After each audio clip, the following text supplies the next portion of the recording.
చేశామో ఇలాగ ఇంకా చాలా ప్రోగ్రాం దేశవ్యాప్తంగా మనం చేస్తూ పోవడం, ప్లస్ ఇప్పుడు మన ముఖ్యమంత్రి గారు చెప్పడం వల్ల ఇంకా ఆంధ్రప్రదేశ్లో ఇట్లాంటి ప్రోగ్రాం చేయబోతున్నాం. కాబట్టి విషయం ఆ ఫోన్ ద్వారా జరిగిన బ్యాంకింగ్కు ఇప్పుడు జరుగుతున్న బ్యాంకింగ్కు తేడా చూడండి. గ్రామానికి బ్యాంకులు వెళ్ళారు. ప్రతి గ్రామంలో ఉన్న వ్యక్తియే వాళ్ళు వెతికి చూసి తీశారు. ఇప్పుడు ఉన్నారు ఇక్కడ బ్యాంకు సిఎండీస్ అందరూ, చీఫ్ మేనేజింగ్ డైరెక్టర్స్ ఇక్కడ ఉన్నారు, మీ ముందే కూర్చున్నారు. ప్రతి ఒక్క బ్యాంకు కూడా గ్రామాలకు వెళ్ళి నువ్వు మత్స్యకారురా, నువ్వు మేకల్ని పెంచుతున్నారా, మీరు బండిలో పళ్ళులు అమ్ముతున్నారా అని వెతికి ఎవరికి ఇప్పటి వరకు లోన్ దొరకలేదో వాళ్ళని ఐడెంటిఫై చేసి వాడికి మనం లోన్ ఇప్పించాం. గ్యారంటీ లేదు, ఏం లేవు, ఇక్కడ ఇప్పించాం. బ్యాంకులు మీ వైపు వస్తున్నాయి, మీరు వెతుక్కొని వెళ్ళట్లేదు. 2, అందరికీ ఎవరికి అర్హత ఉందో వాళ్ళకి ఇవ్వాలనే ఆ మనస్తత్వంతో బ్యాంక్ వెళ్తుంది.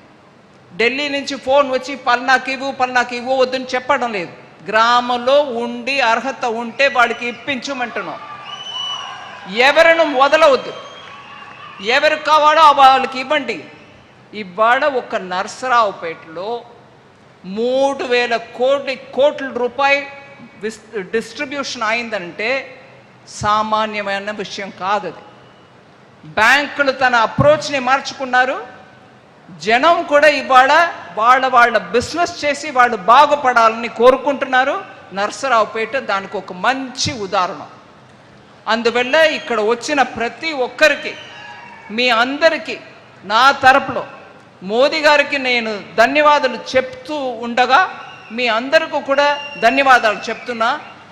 మీకు దొరికిన ఈ అవకాశాన్ని మన ముఖ్యమంత్రి గారు చెప్పినట్టు మంచిగా అవకాశాన్ని సదుపయోగం చేసుకోండి.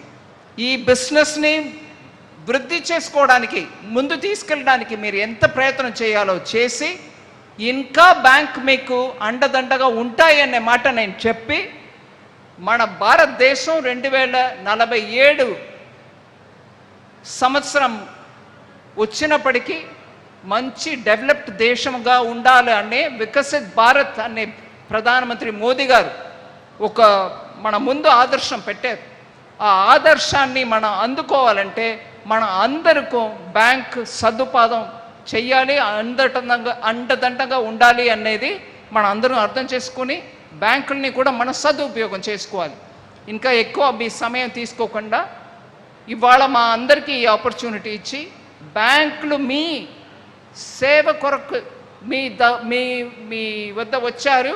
వాళ్ళని అందరినీ కూడా మీరు సదుపయోగం చేసుకుని మీ కుటుంబాలతోటి ఈ భారతదేశాన్ని మంచి దేశంగా ఇంకా ముందు తీసుకెళ్ళడానికి మీరందరూ సదుపాయం చేయాలి, సహకారం అందించాలని కోరుకుంటూ భారత్ మాతాకి.